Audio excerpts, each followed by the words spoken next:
అది 1922. Tokyo Japan నుండి ఒక చిన్న ఆటో మెకానిక్ షాప్లో తన మొదటి రోజు ఉద్యోగంలో జాయిన్ అవడానికి ఒక 15 సంవత్సరాల కుర్రోడు వచ్చాడు. ఆ కుర్రోని చూడగానే ఆ షాప్ ఓనర్ ఇలా అనుకున్నాడట, వీడేం పని చేయగలడు, వెళ్ళ కార్లన్నీ తుడిచేసి కాసేపు మా పిల్లాన్ని ఆడించమని చెప్పాడట. బహుశా సమయంలో అక్కడ ఉండే వాళ్ళకి తెలియకపోవచ్చు ఆ చిన్న కుర్రోడు తాలూకు సమర్థత ఏంటో. కట్ చేస్తే కొన్ని సంవత్సరాల తర్వాత ఆ చిన్న కుర్రోడే Soichiro Honda, the largest manufacturer of motorcycles in the world, one of the most top rated car బ్రాండ్స్కి కాంపిటీటర్. ఇది జపాన్కి చెందిన ఒక నిరుపేద వ్యక్తి తాలూకా కథ. కేవలం చిన్నపిల్లల్ని రోజు కూలికి ఆడించడం దగ్గర నుంచి ఒక మల్టీ బిలియనర్ బ్రాండ్ని నెలకొల్పే వరకు ఎదిగిన తన జీవిత ప్రస్థానం హోండా మోటార్స్. బహుశా మనలో చాలా మందికి ఈ పేరు తెలిసి ఉండొచ్చు. ఇది ఆ సంస్థని నెలకొల్పిన సోయిచిరో హోండా కథ. Chapter 1, the beginning. ఈ స్టోరీ 1906 సంవత్సరంలో జపాన్లో ఒక పేద గ్రామమైన షిజువాకా అనే గ్రామంలో మొదలైంది. గిహి హోండా మరియు మైకా హోండా అనే దంపతులకి సోయిచిరో హోండా జన్మించాడు. సోయిచిరో వాళ్ళ నాన్నగారు ఒక లోకల్ బ్లాక్ స్మిత్ అండ్ వాళ్ళ అమ్మగారు ఒక వీవర్.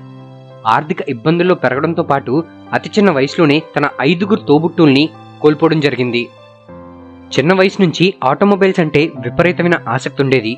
తన జీవితంలో మొట్టమొదటిసారిగా ఫార్డ్ మోడల్ టీని చూసి చాలా ఎగ్జైటెడ్ ఫీల్ అయ్యానని చెప్పుకొచ్చాడు. ఆ సంఘటన తన జీవితం మీద చాలా ప్రభావం చూపించింది. ఆటోమొబైల్స్ ఇండస్ట్రీలో రెవల్యూషన్స్ని తీసుకురావడానికి బీజం అక్కడే పడింది.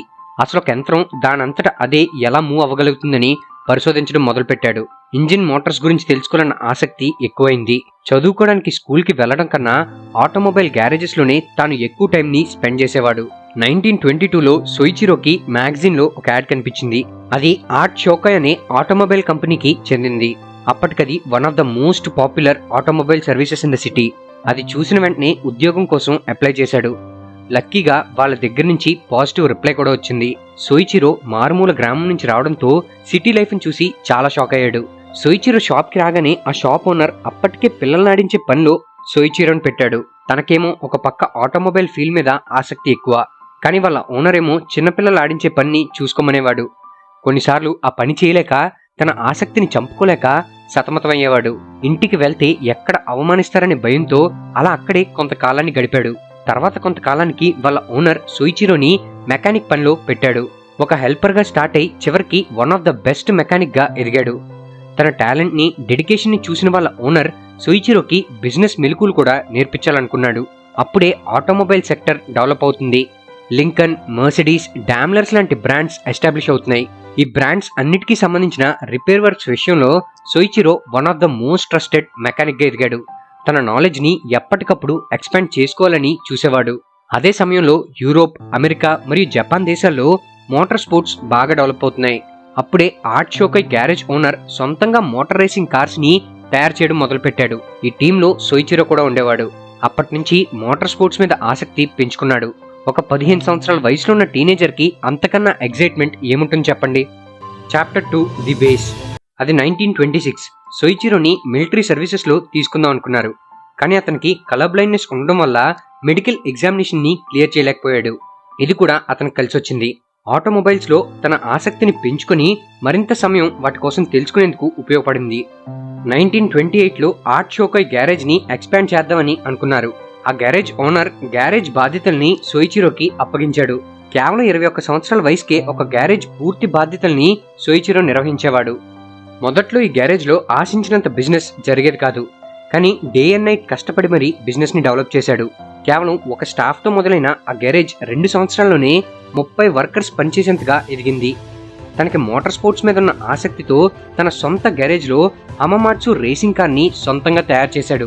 ఆ కార్ గంటకి 120 km/h స్పీడ్ని అప్పట్లో అందుకుంది. జపాన్లో సుమారుగా ఈ రికార్డ్ని బ్రేక్ చేయడానికి 20 సంవత్సరాల టైం పట్టిందట. దీంతో సోయిచిరో బాగా పాపులర్ అయ్యాడు. అదేవిధంగా అతని బిజినెస్ కూడా అంచెలంచెలుగా పెరుగుతూ వచ్చింది. Chapter 3, the setback. అది 1936. ఒక మోటార్ స్పోర్ట్స్ ఈవెంట్లో పాల్గొన్న సోయిచిరోకి యాక్సిడెంట్ అయింది. ఆల్మోస్ట్ చనిపోతాడేమో అని అనుకున్నారంతా. తన లెఫ్ట్ హ్యాండ్ ఫ్రాక్చర్ అయింది, షోల్డర్ డిస్లొకేట్ అయింది, ఫేస్ మొత్తం డ్యామేజ్ అయింది. కొన్ని నెలలు హాస్పిటల్ బెడ్ మీదే గడిపాడు. అంత పెద్ద యాక్సిడెంట్ అయిన తర్వాత ఎవరైనా సరే ఇంకా మళ్ళీ మోటార్ స్పోర్ట్స్ని టచ్ కూడా చేయరు. కానీ సోయిచిరో అందరిలా కాదు. పడిన చోటే తన ప్రయాణాన్ని మళ్ళీ మొదలుపెట్టాడు. కుటుంబ సభ్యులు వద్దంటున్నా సరే మళ్ళీ మోటార్ స్పోర్ట్స్ ని స్టార్ట్ చేశాడు.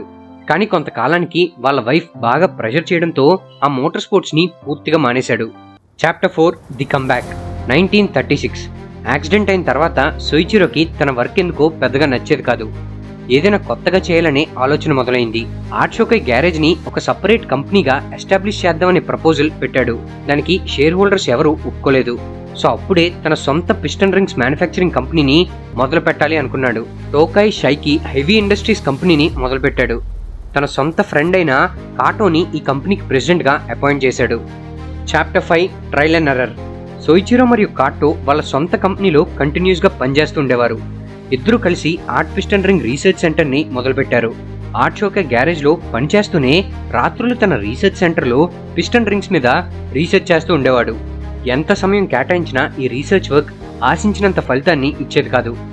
ఇలా కంటిన్యూస్ గా కష్టపడడం వల్ల చాలా వెయిట్ ని కోల్పోయాడు.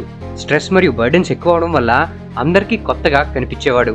After a series of repeated failures metallurgy మీద తన అవగాహన పెంచుకునేందుకు సోయిచిరో ఒక పార్ట్ టైం స్టూడెంట్ గా హమామాట్సు ఇండస్ట్రియల్ ఇన్స్టిట్యూట్ లో జాయిన్ అయ్యాడు.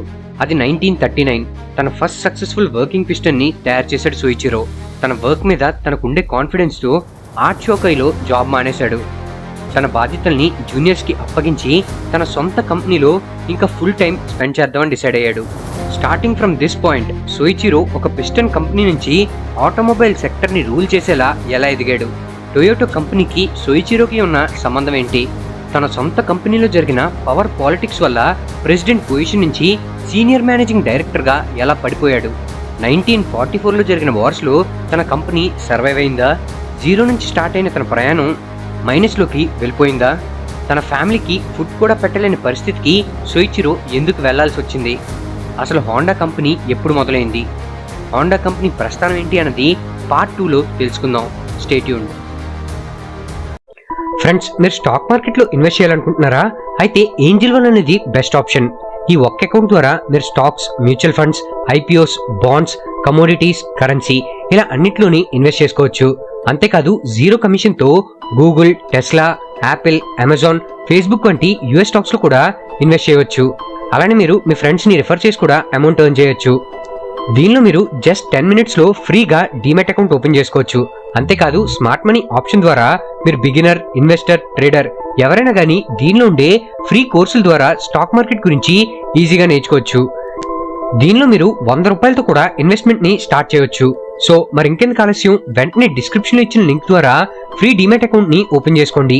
ఈ ఆఫర్ ని మిస్ అవ్వకండి. ఓకే ఫ్రెండ్స్, ఈ వీడియో పైన మీ అభిప్రాయాన్ని మా కమెంట్ బాక్స్ లో మెన్షన్ చేయండి. ఈ వీడియో కనుక మీకు నచ్చినట్లయితే లైక్ చేసి మీ ఫ్రెండ్స్ అందరికీ షేర్ చేయండి. ఇలాంటి మరిన్ని ఇన్ఫర్మేటివ్ మరి ఆసక్తికరమైన విషయాల కోసం మా ఛానల్ ని సబ్స్క్రైబ్ చేసుకోండి. మేము వీడియో పెట్టగానే మీకు నోటిఫికేషన్ రావాలనుకుంటే సబ్స్క్రైబ్ పక్కనే ఉన్న బెల్ ఐకాన్ యాక్టివేట్ చేసుకోండి. మా నుంచి మరిన్ని అప్డేట్స్ పొందడం కోసం ఫేస్బుక్, ఇన్స్టాగ్రామ్, ట్విట్టర్ మరియు టెలిగ్రామ్ గ్రూప్స్ లో మా ఛానల్ ని ఫాలో అవ్వండి. వాటి తాలూకు లింక్స్ డిస్క్రిప్షన్ లో ఇవ్వడం జరిగింది.